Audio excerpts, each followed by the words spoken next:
पागल हो गई है? अभी कॉलेज में एडमिशन कराना है, डोनेशन कहां से दूंगा, बच्चे का भविष्य क्या होगा? अरे बोले वो जो भी होगा होगा, 20 लाख रुपए मुझे दे दो। क्या करेगी तू 20 लाख का? देवर जी को घाटा है, कर्जा है, बुरी तरह फंसे हैं, जिंदगी से हाथ धो बैठेंगे।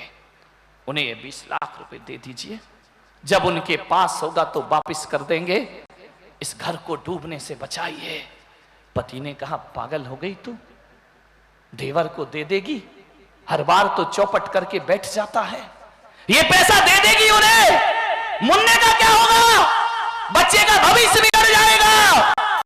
उसने कहा देखो जो भी हो, एक बात याद रखो, बच्चा आपके जीवन में बाद में आया है, भाई तुम्हारे जीवन में पहले आया है, इसलिए पहली सहायता करना भाई का कर्म हुआ करता है। पहली हेल्प, पहला धर्म, पहला दायित्व तो आपका बनता है। आप अपने भाई को बचाइए, वो पतन की ओर जा रहा है, उसका जीवन संकट में है। और एक बात और याद रखो, यदि 1 साल बच्चे का एडमिशन नहीं होगा तो बच्चे का केवल 1 साल बिगड़ेगा, लेकिन मेरे देवर ने यदि आत्महत्या कर ली तो मेरी देवरानी की पूरी जिंदगी बिगड़ जाएगी, बच्चे अनाथ हो जाएंगे। उसके पहला कर्तव्य है, अपना बेटा नहीं पढ़ेगा कोई बात नहीं है, 20 लाख रुपए मैं देवरानी के हाथ में आज दे के रहूंगी।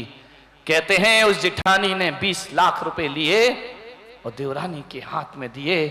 उसने कहा भाभी आप ही क्या कर रही हैं, आपको तो मुन्ने का एडमिशन कराना है। बोले तू ज्यादा कुछ मत बोल, जा देवर को दे कि जो कर्ज है पहले कर्ज चुका, और जिस दिन तेरे पास हो तो वापिस करना, और नहीं होगा तो ये जिठानी तुझसे मांगने वाली नहीं। कहते हैं देवरानी चरणों में गिर गई, जिठानी के आंसुओं की धार से उसके चरण धो दिए।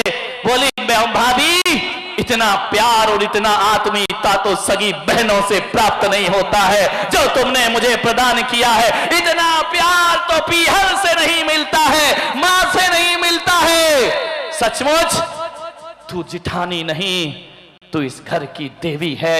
मैं तुझे देवी मान करके प्रणाम करती हूँ। जिठानी ने लिया, उसे गले से लगा लिया। बोले पगली, बोले मैं आपका एहसान जन्म जन्म न भूलूंगी, मैं जीवन भर तुम्हारे चरणों की नौकरानी बनकर रहूंगी। जिठानी ने कहा पगली, देवरानी कभी नौकरानी नहीं होती, वह तो छोटी बहन हुआ करती है। मैं बड़ी बहन, तू छोटी बहन।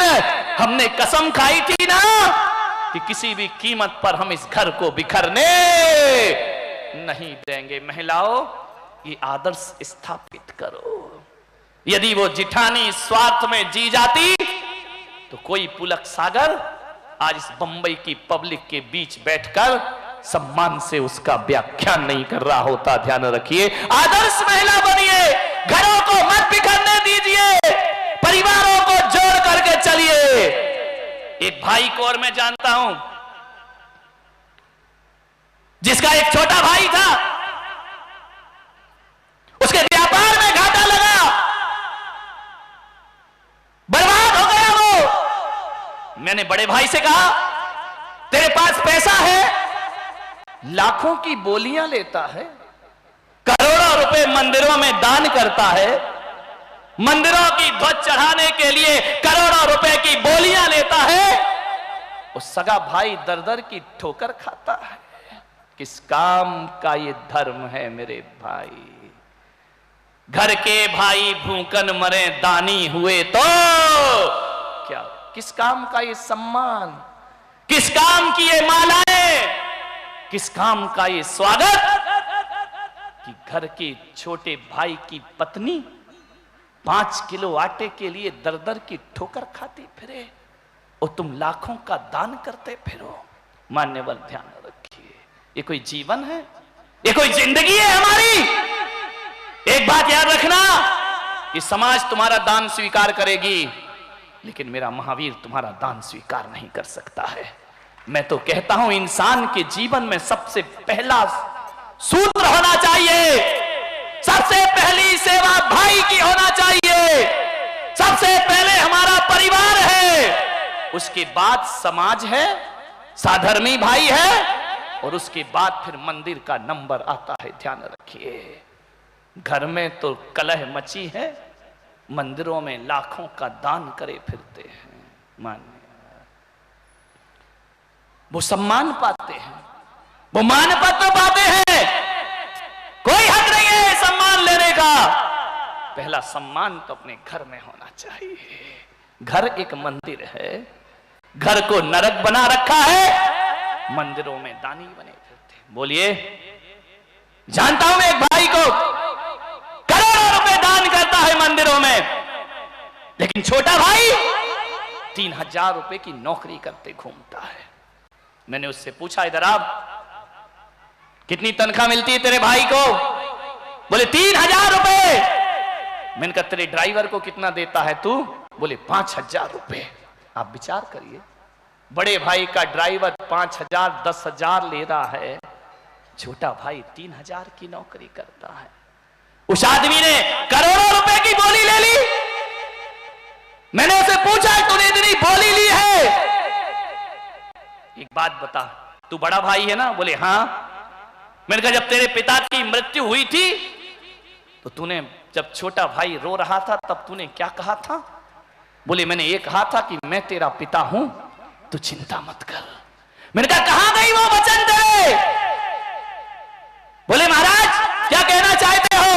मैंने कहा जाओ, ये जो करोड़ों की बोली ली है ना, 10-20 लाख रुपए भाई को दो कि ले 3000 की नौकरी छोड़ और ये 10 लाख रुपए ले और जा कोई व्यापार जमा और इज्जत की और शान की जिंदगी जी। और उस भाई से कहना कि जिस दिन तू कमा ले उस दिन मेरे पैसे वापिस करना, ताकि जिंदगी भर तू मेरे एहसान के बोझ में दब करके ना जीता रहे। तू अपने स्वाभिमान की जिंदगी जीना, जा करके उससे पैसे दे दे, तब तेरा जीवन सार्थक होगा। मालूम है उसने क्या कहा? बोले महाराज कई बार दे चुका हूं पैसे, हर बार बर्बाद कर देता है, कुछ नहीं करता वो। मैंने कहा कितनी बार दिए? पिता के समान हूं। पिता के समान बनना भी आसान है, लेकिन पिता बनना बहुत कठिन काम हुआ करता है। मैंने कहा एक बात बता, तूने 7 लाख रुपए 20 साल में उसे क्या दे दिए? तूने मुझे लिस्ट पकड़ा दी। एक बात बता, यदि तेरा बेटा धंधा करता और धंधा चौपट हो जाता फिर तू क्या करता? बोले फिर से धंधा कराता।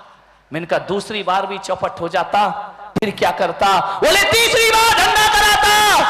मैंने कहा वो भी चौपट हो जाता। बोले जितनी मेरी ताकत होती उतनी बार बेटे को पैर पे खड़ा करता।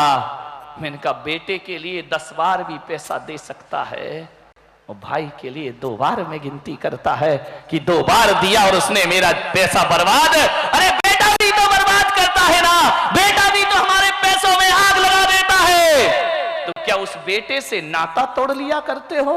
क्या उस बेटे से रिश्ते खत्म कर लिया करते हो? अरे बड़े भाई हो तो बाप की भूमिका निभाइए मेरे भाई।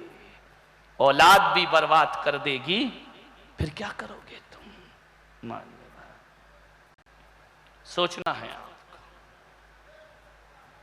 भाई भाई की दुश्मनी, सब कुछ कर लेना, एक भाई दूसरे भाई को कभी नाराज मत करना, क्योंकि इतिहास कहता है कि जिन जिन भाइयों ने भाई को नाराज किया उनकी बर्बादियां हुई हैं। ध्यान रखना। प्रमोद महाजन ने प्रवीण महाजन को नाराज किया, रिजल्ट मालूम है क्या हुआ? नहीं मालूम है। रावण ने विभीषण को नाराज किया, रिजल्ट मालूम है आपको क्या हुआ? बोलिए। बाली ने सुग्रीव को नाराज किया, अस्त्र मालूम है क्या हुआ उनका? पांडवों ने कौरव को नाराज किया, मालूम है कौरवों की क्या दशा हुई? विचार करिए।